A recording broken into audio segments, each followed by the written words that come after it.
এবারে পড়ব ট্রান্সক্রিপশন। ট্রান্সক্রিপশনটা কী পদ্ধতি? যখন ডিএনএ থেকে আরএনএ তৈরি হবে সেই পদ্ধতিকে বলছি আমরা ট্রান্সক্রিপশন। এই পদ্ধতিতে একটা জনিত্রী দ্বিতন্ত্রী ডিএনএ অণুর একটা তন্ত্রীকে ছাঁচ হিসেবে ব্যবহার করে আরএনএ পলিমারেজ উৎসেচকের সাহায্যে একতন্ত্রী জনিত্রী ডিএনএর পরিপূরক এবং বিপরীতমুখী সমান্তরাল একটি একতন্ত্রী অপত্য আরএনএ তৈরি করা হয়, সেটা হচ্ছে ট্রান্সক্রিপশন। তার উপকরণগুলো তাহলে কি হলো? 4 প্রকার রাইবোনিউক্লিওটাইডস, মানে কি ATP adenosine triphosphate, GTP guanosine triphosphate, CTP cytidine triphosphate, UTP uridine triphosphate. এই 4 প্রকার রাইবোনিউক্লিওটাইডস আরএনএ তৈরি করতে লাগে ডিএনএ থেকে। আরএনএ পলিমারেজ উৎসেচক লাগে, যেই উৎসেচকটা 6টা পলিপেপটাইড যুক্ত, তাকে হলো এনজাইম বলে। ওই জন্য হলো এনজাইম, 6টা পলিপেপটাইড যুক্ত। এর মধ্যে একটা অংশকে কোর এনজাইম বলে, আর বাকি সব সিগমা ফ্যাক্টর দিয়ে তৈরি। এটার কীরকম দেখতে হয় একটু বলে দিই। Alpha 2, beta, beta dash, omega, sigma, এইরকম। আচ্ছা, 3 নম্বর হচ্ছে ছাঁচ বা টেমপ্লেট। অবশ্যই একটা দ্বিতন্ত্রী ডিএনএকে ছাঁচ বা টেমপ্লেট হিসেবে ব্যবহার করা হচ্ছে। প্রথমে আমরা একটু বৈশিষ্ট্যগুলো পড়ে নেব, তারপরে আমরা প্রক্রিয়ার মধ্যে ঢুকবো। বৈশিষ্ট্যটা কি? অবশ্যই আরএনএ সংশ্লেষ কিন্তু ডিএনএ সংশ্লেষের মতো 5'3' এই দিকে ঘটবে। আরএনএ সংশ্লেষ কিন্তু শূন্যস্থান থেকে শুরু হতে পারে, যেটা ডিএনএ সংশ্লেষ কখনোই হতে পারে না। তাই কোনো আরএনএ প্রাইমারের প্রয়োজন এখানে ঘটে না। নতুন অপত্য আরএনএ সবসময় জনিত্রী ডিএনএ তন্ত্রীর পরিপূরক এবং বিপরীতমুখী সমান্তরাল। তার মানে যদি ডিএনএতে যদি জি থাকে তাহলে আরএনএতে সেটা সি তৈরি হবে, আর ডিএনএতে যদি এ থাকে তাহলে আরএনএতে ইউ তৈরি হবে। তার মানে একটার পরিপূরক আরেকটা বেস পেয়ার দিয়ে তৈরি হবে এবং এটা বিপরীতমুখী সমান্তরাল, যেমনভাবে ডিএনএ থেকে ডিএনএ তৈরি হয়েছিল।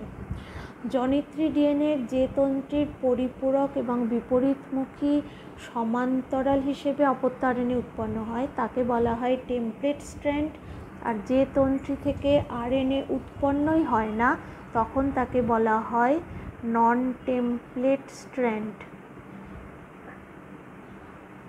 যদি ডিএনএ থেকে আরএনএ তৈরি হয়ে যাচ্ছে তো টেমপ্লেট স্ট্র্যান্ড, যদি যেই জায়গা থেকে আরএনএ তৈরি হচ্ছে না সেটা হচ্ছে নন টেমপ্লেট স্ট্র্যান্ড। আচ্ছা, আরেকটা জায়গা থাকে প্রোমোটার বলে, যেখানে আরএনএ পলিমারেজ এই যে উৎসেচকটা ডিএনএ দ্বিতন্ত্রীর যে অঞ্চলে যুক্ত হয় সেই অঞ্চলটাকে বলা হচ্ছে প্রোমোটার। এইখানে কতগুলো টার্ম আছে যেগুলো পড়তে হবে। ইকোলাই ব্যাকটেরিয়া নিয়ে আমরা পড়ছি। এই ইকোলাই ব্যাকটেরিয়ার প্রোমোটার ট্রান্সক্রিপশনের প্রারম্ভিক স্থান থেকে, যেখান থেকে শুরু হচ্ছে, সেটা যদি 3 প্রান্ত ওই অংশটা হয় তার ঠিক আগে 10টা বেস আগে অবস্থিত, সেটাকে বলা হচ্ছে -10 আপস্ট্রিম। যে বেসগুলো থাকে সেটা হচ্ছে টি এ টি, একে নন টেমপ্লেট স্ট্র্যান্ড বলে। তার মানে কি, প্রোমোটার ট্রান্সক্রিপশনের যে অংশে শুরু হবে প্রারম্ভিক স্থান, তার 3 প্রান্তের দিকে 10টা বেস আগে অবস্থিত, সেই জন্য এটাকে বলা হচ্ছে -10 আপস্ট্রিম। এই -10 সিকোয়েন্সকে প্রিবনো বক্স বলে।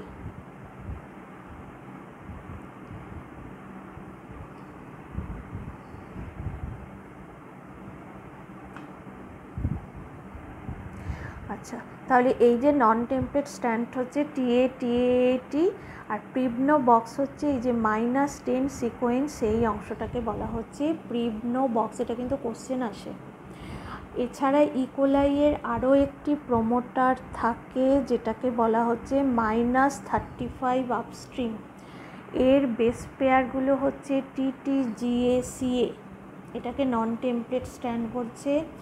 আরএনএ পলিমারেজ উৎসেচক ডিএনএ টেমপ্লেটের স্ট্র্যান্ডের 3' থেকে প্রান্ত থেকে যদি 5' প্রান্তের দিকে যায় তাহলে 3' 5' প্রান্তদ্বয়ের মাঝখানে যে কোনো একটা স্থান থেকে 3' প্রান্তের দিকে যে কোনো একটা স্থানকে বলা হচ্ছে আপস্ট্রিম, যেটা মাইনাস দ্বারা সূচিত করা হয়। আবার যদি 5' দিকে যায়, 5' প্রান্তের দিকে যায়, তখন তাকে বলা হচ্ছে ডাউনস্ট্রিম, যেটা প্লাস দিয়ে সূচিত করা হয়। ডিএনএ টেমপ্লেট স্ট্র্যান্ডের যেখান থেকে আরএনএ তৈরি হবে তাকে বলা হচ্ছে ইনিশিয়েশন সাইট বা স্টার্ট সাইট, যেটা +1 দিয়ে সূচিত করা হয়। আর আরএনএ পলিমারেজের দুটো স্থান থাকে, একটা আনউইন্ডিং সাইট আর একটা হচ্ছে রিউইন্ডিং সাইট। আনওয়াইন্ডিং সাইটে কি হয়, ট্রান্সক্রিপশনের প্রথমে ওই যে দ্বিতন্ত্রী ডিএনএর প্যাচ খোলা, সেটা হচ্ছে আনওয়াইন্ডিং সাইট। আর প্যাচ খুলে টেমপ্লেট আর নন টেমপ্লেট স্ট্র্যান্ড দুটোকে আলাদা করে দিল। এবার আলাদা করে দেওয়ার পরে ডিএনএ থেকে আরএনএ তৈরি হয়ে গেল। এবার আরএনএ তৈরি হয়ে গেলে আবার তো তাদের জুড়তে হবে। সেই জোড়ার স্থানটা হচ্ছে যখন ট্রান্সক্রিপশন শেষ হয়ে যায় তখন ডিএনএকে যে পেঁচিয়ে আবার দ্বিতন্ত্রী করে দেয় সেটা হচ্ছে রিওয়াইন্ডিং সাইট।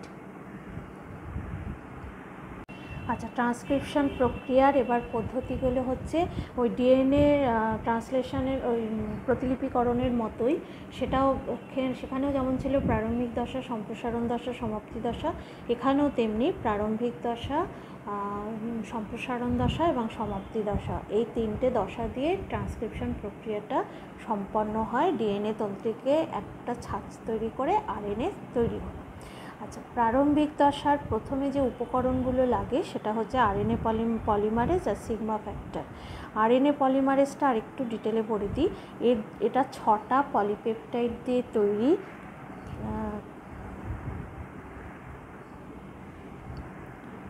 আলফা 2,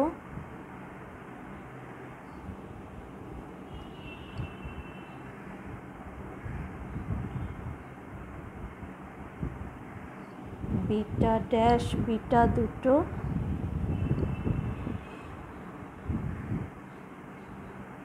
মধ্যিখানটা হচ্ছে ওমেগা। এটাকে আমরা বলবো কোর এনজাইম।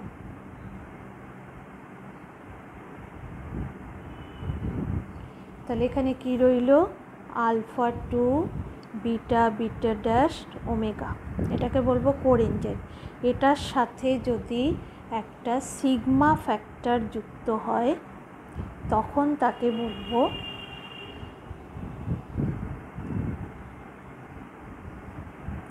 তখন সেটা কীরকম দেখতে হবে,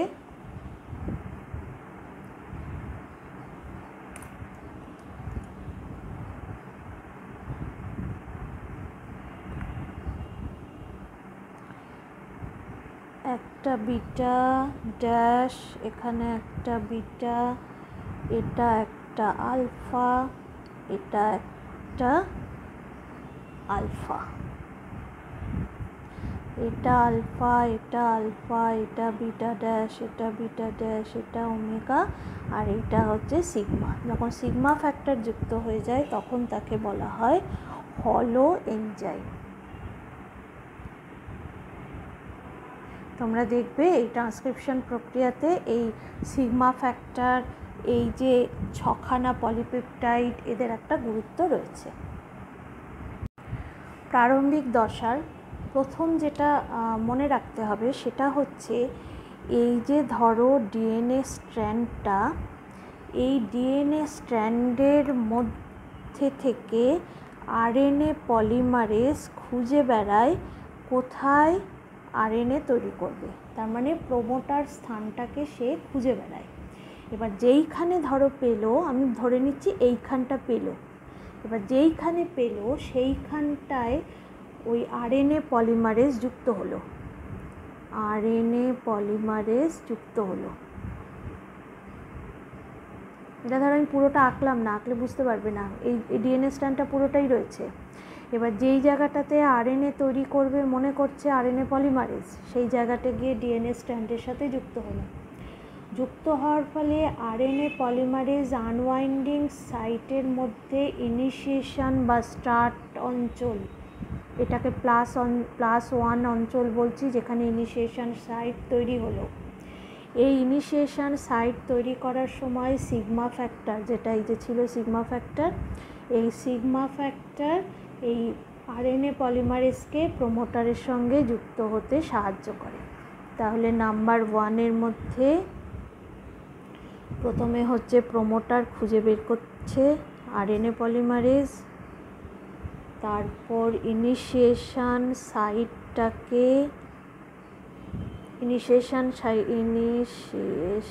সাইট তৈরি হলো,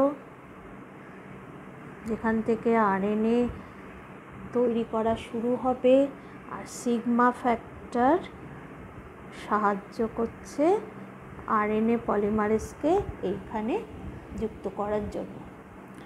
নাম্বার 2-এ কি হচ্ছে, ডিএনএ যে অংশে আনওয়াইন্ডিং সাইটে অবস্থিত সেটার প্যাচ খুলে যাচ্ছে এবং টেমপ্লেট এবং নন টেমপ্লেট স্ট্র্যান্ড আলাদা হয়ে যাচ্ছে। ওই যে বললাম, একটা যেই স্ট্র্যান্ডের ওপরে আরএনএ তৈরি হবে সেটাকে বলা হচ্ছে টেমপ্লেট স্ট্র্যান্ড, আর যেই স্ট্র্যান্ডের থেকে আরএনএ তৈরি হবে না সেইটাকে বলা হচ্ছে নন টেমপ্লেট স্ট্র্যান্ড। এটা কিন্তু আবার এরকমভাবে দ্বিতন্ত্রী হিসেবে রয়েছে।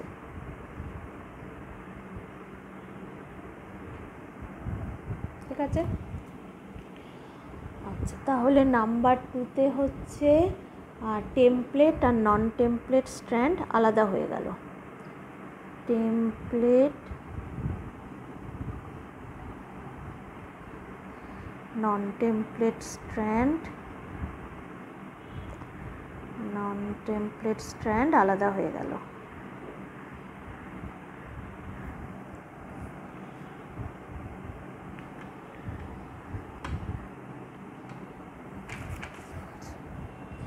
এইবারে হচ্ছে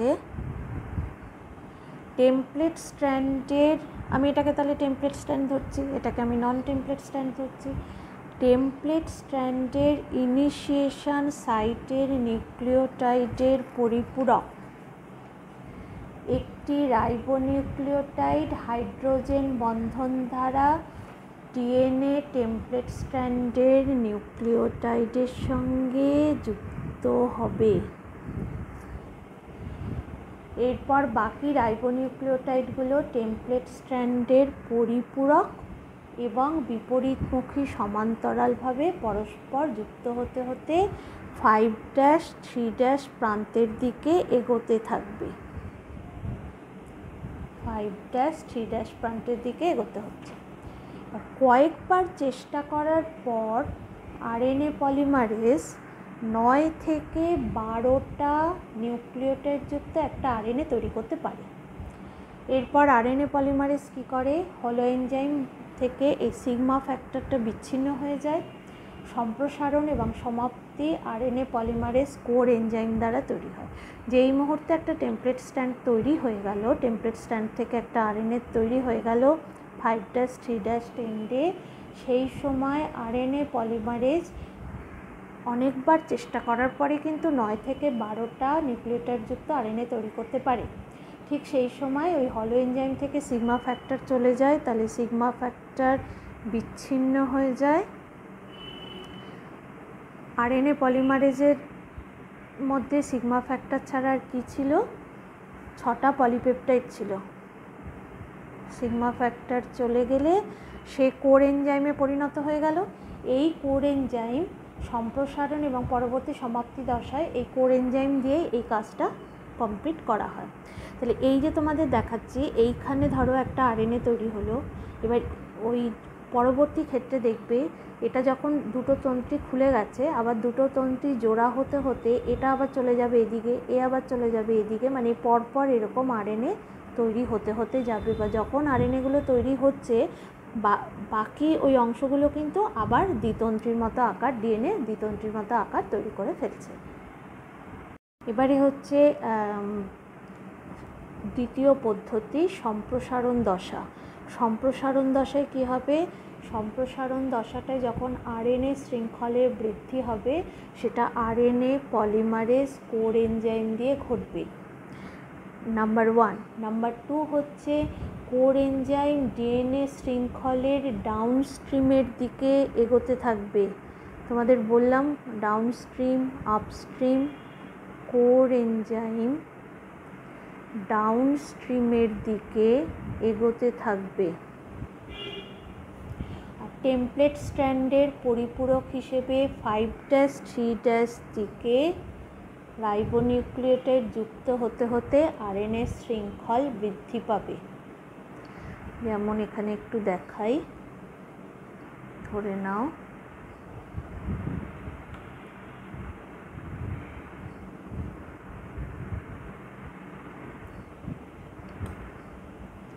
এখানে বেস পেয়ার আছে, ধরো TACGGAT এরকম। এখানে বেস পেয়ার আছে ধরো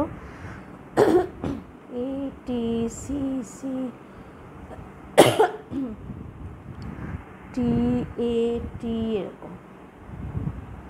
এটা হচ্ছে 3'10 থেকে 5', এটা হচ্ছে 5' থেকে 3'। এবার যখন আরএনএটা তৈরি হবে, আরএনএ কিন্তু তৈরি হবে 5'3' দিকে। তাহলে এর পরিপূরক হচ্ছে ইউ, টির পরিপূরক হচ্ছে এ, সি এর পরিপূরক হচ্ছে জি, জি এ, ইউ এ, এরকমভাবে পরিপূরক বেস হয়ে 5'3' দিকে যাবে। আরএনএ সংশ্লেষ এই যে টেমপ্লেট স্ট্র্যান্ডের পরিপূরক এবং বিপরীতমুখী সমান্তরাল হতেই হবে। নতুন নিউক্লিওটাইডগুলো বৃদ্ধি, এই যে আরএনএটা বৃদ্ধিপ্রাপ্ত হচ্ছে, আরএনএ 3' প্রান্তে যুক্ত হতে হতে টেমপ্লেট স্ট্র্যান্ডটা তৈরি হচ্ছে। ফলে এটা একটা টেমপ্লেট স্ট্র্যান্ড, ফলে ট্রান্সক্রিপশন 5'3' এই গতিপথে কিন্তু চলছে। যত এগোচ্ছে তত কিন্তু এই আরএনএ বেরোতে থাকছে। তাহলে নাম্বার 1 হলো, নাম্বার 2, নাম্বার 3তে কী হলো?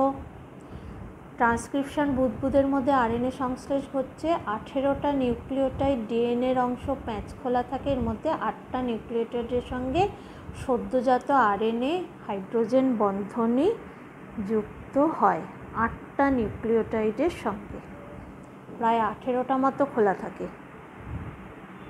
কিন্তু হাইড্রোজেন বন্ধনী দিয়ে যুক্ত হয় 8টা নিউক্লিওটাইডের সাথে।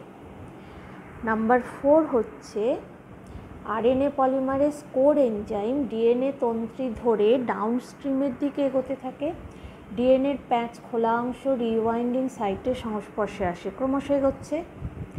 একতন্ত্রী ডিএনএ দুটো পেঁচিয়ে, এই যে ধরো যখন বেরিয়ে যাবে তখন এই যে একতন্ত্রী ডিএনএ এটা ছিল আর এটা ছিল, এরা তখন পেঁচিয়ে গিয়ে আবার দ্বিতন্ত্রী হয়ে যাবে। আরএনএ পলিমারেজ কোর এনজাইম ডিএনএর আপস্ট্রিম অংশ থেকে বেরিয়ে সেখানকার ডিএনএ আবার আগের মতো পেঁচানো দ্বিতন্ত্রী হয়ে যাবে। আর 5 হচ্ছে আরএনএ শৃঙ্খল সম্প্রসারণ ততক্ষণ অবধি চলবে যতক্ষণ না পর্যন্ত আরএনএ পলিমারেজ কোর এনজাইম সমাপ্তি সিগন্যালের সংস্পর্শে আসবে। এটা যে চলতেই থাকবে এমন নয়, একটা সিগন্যাল দেবে যেটাকে বলছে সমাপ্তি সিগন্যাল। যখন আরএনএ তৈরি হয়ে যাবে তখন সম্প্রসারণ দশার ওই সমাপ্তি সিগন্যালের কাছে এলে আরএনএ আর তৈরি হবে না। সমাপ্তি সিগন্যালটা কি হচ্ছে? সমাপ্তি সিগন্যাল হচ্ছে সদ্যজাত আরএনএতে উপস্থিত বেসগুলোর বিশেষ ধরনের সজ্জা। ধরে নাও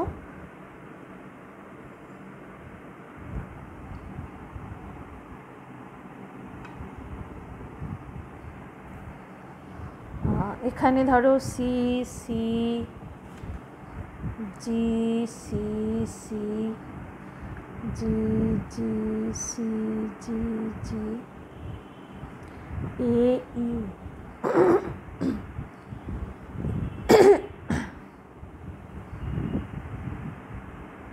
এই যে বিশেষ ধরনের সজ্জা, এইটা সমাপ্তি সিগন্যালের একটা সমাপ্তি দশার একটা সিগন্যাল শুরু হলো। এখানে জি আর সি কিন্তু বেশি থাকে।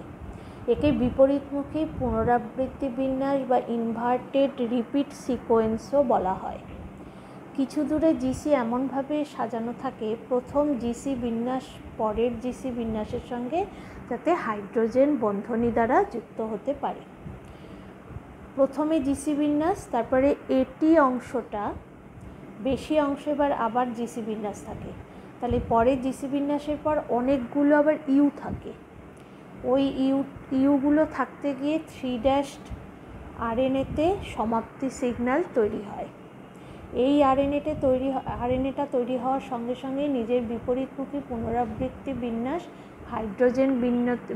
হাইড্রোজেন বন্ধনী গঠন করে একটা চুলের কাঁটার মতো গঠন তৈরি করে। এই গঠনটাই কিন্তু আঁকা হয়েছে, চুলের কাঁটার মতো গঠন তৈরি করে। এই বিশেষ একটা বিন্যাস কিন্তু সমাপ্তি দশার বৈশিষ্ট্য। চুলের কাঁটার মতো গঠন তৈরি করে বেস পেয়ারগুলোকে সাজায়, যেখানে সি আর জি অনেক বেশি পরিমাণে থাকে। তারপর একটা পরপর ইউ তৈরি হয়ে যায়, সেটা 3' টেন্ডে গিয়ে থামে। এইটা যখন পরপর তৈরি হয়ে যায় তখনই কিন্তু সমাপ্তি দশার সিগন্যালটা দিতে শুরু করবে। নাম্বার 2 হচ্ছে সমাপ্তি প্রক্রিয়া দু প্রকারের হতে পারে। একটা হচ্ছে রো প্রোটিনের সহায়তা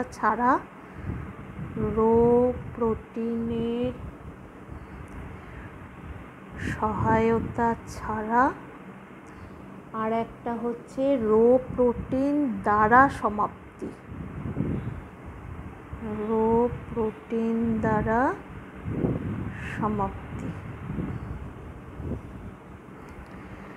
আচ্ছা, এটা কি? রো প্রোটিনের সহায়তা ছাড়া সমাপ্তির বৈশিষ্ট্য হলো চুলের কাটা গঠন তৈরি। এখানে রো প্রোটিনের কোনো ভূমিকা নেই।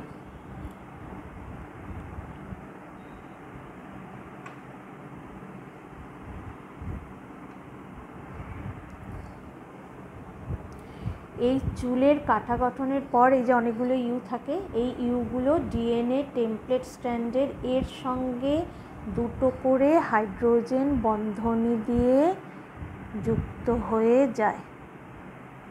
এখানে হাইড্রোজেন বন্ধনী থাকে, যুক্ত হয়ে গেলে চুলের কাটা গঠন তৈরি হলে আরএনএ পলিমারেজ কোর এনজাইম আর এগোতে পারে না। এখানে পজ হয়ে গেল, থমকে দাঁড়ালো।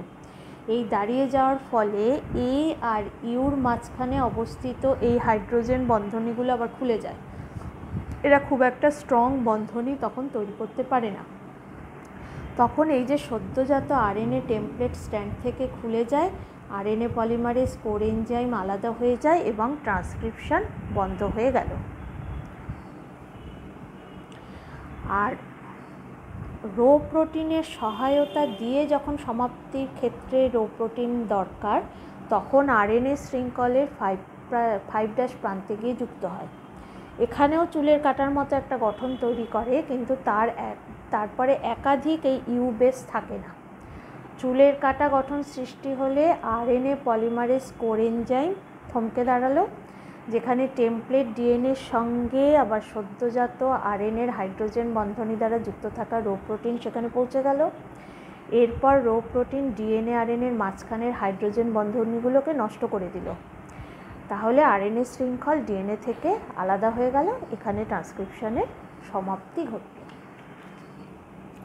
তাহলে সমাপ্তি দশায় রো প্রোটিন হাইড্রোজেন বন্ধনীকে ভেঙে দেয়, হাইড্রোজেন বন্ধনীকে ভেঙে দিয়ে সমাপ্তি ঘোষণা করে। রো প্রোটিন দিয়ে হলে চুলের কাটা গঠন করে, রো প্রোটিন ছাড়া যখন হচ্ছে তখন নিজে নিজে হাইড্রোজেন বন্ধনী তৈরি হচ্ছে। হাইড্রোজেন বন্ধনীটা খুব একটা বেশি স্ট্রং নয় বলে এটা আবার ভেঙে যাচ্ছে। যদি রো প্রোটিন দিয়ে সমাপ্তি হয় তাহলে রো প্রোটিনটাই হাইড্রোজেন বন্ধনীকে ভেঙে দিয়ে এই ট্রান্সক্রিপশনের সমাপ্তি দশা ঘোষণা করছে।